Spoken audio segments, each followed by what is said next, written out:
بسم اللہ الرحمن الرحیم۔ پیارے دوستو، ریگستان کے سنسان جگہ پر ایک کچے گھر میں ایک بوڑھا لیٹا ہوا تھا۔ اچانک دروازے پر دستک ہوئی۔ بوڑھا چونک کر اٹھ بیٹھا۔ پھر کسی نے زور سے دروازہ کھٹکھٹایا۔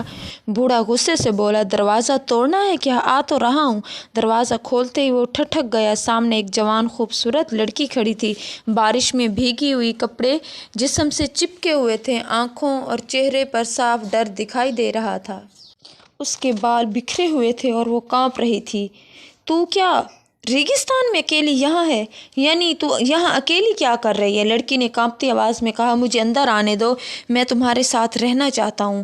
بوڑھا ایک دم پیچھے ہٹ گیا، پیشانی پر بل پڑ گئے۔ میرے ساتھ؟ لیکن کیوں؟ تم ہو کون؟ لڑکی لیکن اس نے کوئی جواب نہ دیا، بس ایک نظر اس کے چہرے پر ڈالی اور زبردستی اندر چلی گئی۔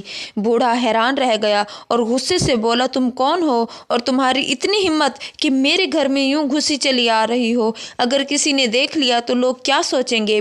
وہ لڑکی جس کا نام نشا تھا، بوڑھے کا ہاتھ پکڑ کر رونے لگی کہ میرا اس دنیا میں کوئی نہیں رہا۔ میری شادی ہوئی لیکن میرے شوہر کی وفات کے بعد سسرال والوں نے مجھے یہ کہہ کر گھر سے نکال دیا کہ تو ہمارے بیٹے کو کھا گئی ہے۔ بوڑھے کی آنکھوں میں نرمی آ گئی لیکن وہ چپ رہا۔ نشا نے اپنی بات کو جاری رکھا، میں اپنے مائکے گئی تو انہوں نے کہا تمہارا گھر اب سسرال ہے، واپس وہیں جاؤ۔ میں نے اپنی ساس سے منتیں کی کہ میرا کیا قصور ہے، لیکن انہوں نے مجھے دھکے دے کر باہر نکال کیا۔ بوڑھے نے جب یہ سنا تو گہری سانس لی اور دھیرے سے کہا، ٹھیک ہے، جب تک تم چاہو رہ سکتی ہو، لیکن اگر کسی نے دیکھ لیا تو لوگ باتیں کریں گے۔ نشا نے سر جھکا لیا اور ایک کونے میں جا کر بیٹھ گئی۔ بارش تھم چکی تھی لیکن اس کے کپڑے ابھی بھیگے ہوئے تھے۔ بوڑھے نے اسے ایک چادر دی اور کہا، یہ لے لو، ٹھنڈ لگ جائے گی۔ اگلے دن نشا نے بوڑھے کے لیے چائے بنائی۔ وہ چپ چاپ اس کے پاس آئی، کہا، چائے پی لیجیے۔ بوڑھے نے حیرانی سے دیکھا، تم نے بنائی ہے؟ نشا نے مسکرا کر سر ہلایا۔ وقت گزرتا گیا۔ اب نشا دھیرے دھیرے کبھی اس کے پیر دباتی، کبھی اس کا ہاتھ پکڑ کر زبردستی اپنے پاس بٹھا لیتی۔ وہ بوڑھے کا سر دباتی، تیل لگا کر مالش کرتی۔ بوڑھا پہلے تو جھٹکتا رہا لیکن پھر اس نے نشا کو بیٹی کی بجائے نشا کہنا شروع کر دیا۔ شاید اس کے دل میں بھی کوئی جذبہ جاگ اٹھا تھا۔ رات کو جب بوڑھا سو جاتا، نشا اس کے پاس آ کر بیٹھ جاتی اور گھنٹوں تک اسے دیکھتی رہتی۔ اس کی آنکھوں میں ایک عجیب سی چمک ہوتی، جیسے وہ کہیں کھوئی ہوئی دنیا کو تلاش کر رہی ہو۔ پھر ایک دن اس سے بوڑھے نے پوچھا کہ تم یہاں رہتی ہو، تمہیں یہاں رہنا کیسا لگتا ہے؟ نشا نے دھیرے سے کہا، یہاں سکون ہے۔ تمہارے پاس آ کر مجھے ایسا لگتا ہے جیسے میں کسی محفوظ مقام پر آ چکی ہوں۔ بوڑھے نے یہ سنا تو وہ نگاہیں جھکا گیا۔ وہ اپنے دل میں موجود احساس سے لڑ رہا تھا جو اس کے دل میں جنم لے رہا تھا۔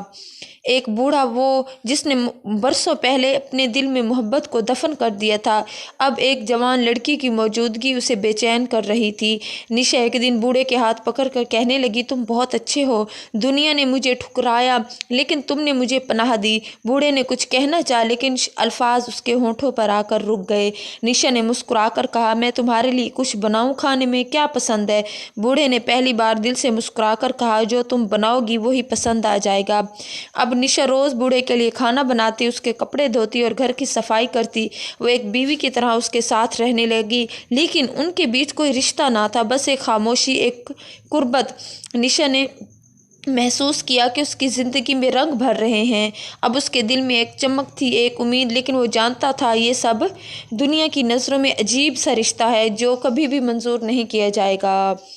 ایک رات جب چاندنی رات میں چاند چمک رہا تھا، نشا بوڑھے کے پاس آئی اور اس کے قریب بیٹھ گئی کہ اس سے پوچھنے لگی، کیا تمہیں کبھی محبت ہوئی تھی؟ اس نے پوچھا تو بوڑھے نے لمبی خاموشی کے بعد کہا، ہاں، بہت سال پہلے، لیکن وہ محبت وقت کے ساتھ مٹی میں دفن ہو گئی۔ نشا نے دھیرے سے کہا، شاید محبت کبھی مرتی نہیں، بس چھپ جاتی ہے۔ ہر وقت وہ بوڑھا اب نشا کو دیکھتا رہتا۔ وہ بوڑھا جس کا نام فقیر بخش تھا، اپنے اس پرانے سے گھر میں رہنے لگا، نشا کے ساتھ مسکرا کر زندگی گزارنے لگا کہ یہاں پر وہ اب اس کے لیے خاص ہو گئی تھی۔ ایک دن وہ اس بوڑھے فقیر شخص سے کہنے لگی جس کا نام فقیر بخش تھا کہ کیا تمہیں میرا یہاں رہنا یا میری موجودگی سے کوئی پریشانی تو نہیں ہے؟ فقیر بخش نے فوراً کہا، نہیں، بالکل نہیں، تم ہی تو ہو جس کی وجہ سے میرے گھر میں رونق ہے۔ تو نشا مسکرا دی، تو پھر مجھے جانے کا مت کہنا۔ فقیر نے کہا، نہیں، جب تک تم چاہو یہاں رہو۔ اب نشا فقیر بخش کے کپڑے دھوتی، اس کے جوتے जूते साफ़ करती, वो थक जाता तो उसके पैर दबाती, एक बीवी की तरह उसके साथ रहती, उसके सर में उंगलियां डालकर उसकी सर की तेल के साथ मालिश करती और वो आंखें बंद करके सुकून महसूस करता, जैसे वो चाहता कि ये लम्हे रुक जाएं। और अब वो वक्त आ गया था जैसे कि वो उससे अपना ही समझने लगा था। निशा ने मुस्कुराकर कहा कि आप मुझे अपना समझने लगे हो तो मुझे कभी बेटी मत कहना। फ़कीर बख्श चौंक गए। क्या मतलब? निशा नज़रें झुका ली। बस बेटी कहने से दिल दुखता है। फ़कीर बख्श ने कुछ न कहा, लेकिन उसके दिल में एक तूफ़ान उठा। वो जानता था कि निशा के दिल में कुछ है और शायद फ़कीर बख्श के लिए एक छोटा सा खाना दिल में बना लिया। अब उसने उसके लिए छोटा सा तोहफ़ा बनाया, यानी वो रुमाल जिस पर उसने हाथ से फ़कीर बख्श का नाम कढ़ाई से लिखा था, वो रुमाल लेकर आए और कहा, ये आपके लिए। फ़कीर बख्श ने रुमाल देखा और आंखों में नमी आ गई। ये तुमने बनाया है? निशा ने सर हिला दिया। अब दिल से उस फ़कीर बख्श ने रुमाल को सीने से लगा लिया, शुक्रिया कहा और फिर अब वो निशा कहकर बुलाता था, बेटी नहीं। और वो भी उसे बाबा कहने छोड़ चुकी थी, सिर्फ आप कहती थी। और कभी कभी फ़कीर बख्श जब एक रात सो रहा था, निशा उसके पास और धीरे से उसका चेहरा देखा। घंटों तक उसे देखती रही, जैसे उसके चेहरे में कोई कहानी ढूंढ रही हो। फ़कीर बख्श ने आंखें खोली। निशा तुम यहाँ? निशा कहने लगी, हाँ बस आपको देख रही थी। फ़कीर बख्श ने धीरे से कहा, क्या देख रही थी? निशा ने कहा, एक ऐसा चेहरा है जिसने मुझे ज़िंदगी दी। फ़कीर बख्श ने कुछ कहना चाहा, लेकिन उसके दिल में भी एक अजीब सी नरमाहट थी, जैसे मोहब्बत ने फिर से जन्म ले लिया। फ़कीर बख्श की ज़िंदगी में अब निशा सिर्फ मेहमान ना रही थी, वो इसके दिनों की रोशनी, रातों की खामोशी और दिल की धड़कन बन चुकी थी। रेगिस्तान की तन्हाई में दोनों एक दूसरे के साए बन गए थे। निशा फ़कीर बख्श के बिना एक पल न रहती और फ़कीर बख्श भी इसकी मौजूदगी के बिना खुद को अधूरा महसूस करता। एक दिन फ़कीर बख्श से वो निशा कहने लगी, कभी कभी सोचती हूँ कि ये वक्त तो कभी नहीं ठहरता, शायद कुछ लम्हे दिल में हमेशा के लिए रुक जाते हैं। निशा ने इसकी तरफ देखा कि क्या, लेकिन वो कहने लगी कि मेरे साथ गुजरा हर लम्हा आपके साथ जो है वो फ़कीर बख्श के लिए, यानी उस बूढ़े के लिए बहुत बेहतरीन है। फ़कीर बख्श ने ये कहा और नज़रें झुका ली। तुम ही तो हो कि जिसकी वजह से मेरा दिल धड़कता है। निशा मुस्कुराई और फिर कहने लगी, मुझे जाने का मत कहना।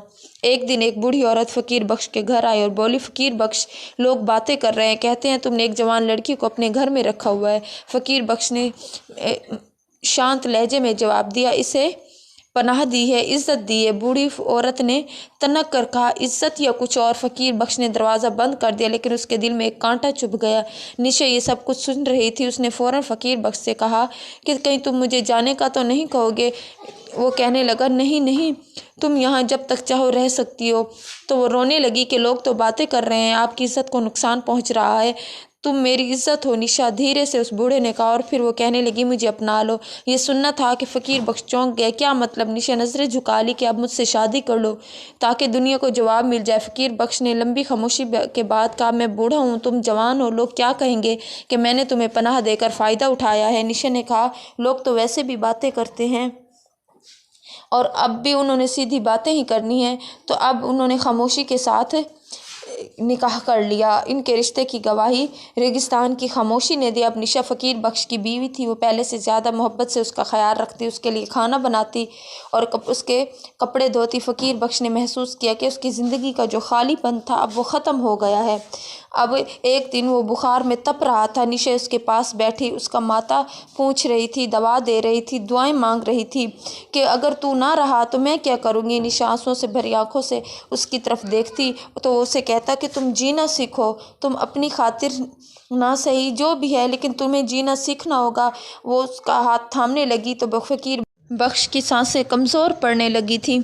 आखिरी रात निशा उसके पास बैठी थी। फ़कीर बख्श ने धीरे से कहा, निशा तुमने मुझे ज़िंदगी दी, तुम मेरी आखिरी खुशी हो। निशा रोते हुए बोली, आप मेरे सब कुछ हैं। फ़कीर बख्श मुस्कुराया, आंखें बंद की और हमेशा के लिए सो गया। निशा ने उसकी कब्र रेगिस्तान में बनाई जहाँ वो पहली बार आई थी। वो रोज़ उसकी कब्र पर जाती, फूल रखती और कहती, तुम मेरे हो हमेशा के लिए। रेगिस्तान की बारिश अब निशा के आंसुओं से भीगती थी, मरती ना थी, वो बस एक याद बनकर दिल में रह गई। रेगिस्तान की बारिश एक ऐसी कहानी है जो ये सिखाती है कि मोहब्बत न उम्र देखती है, न हालात, न रिश्तों की बंदिश। ये एक ऐसा जज्बा है जो दिल से निकलता है और दिल तक जा पहुंचता है।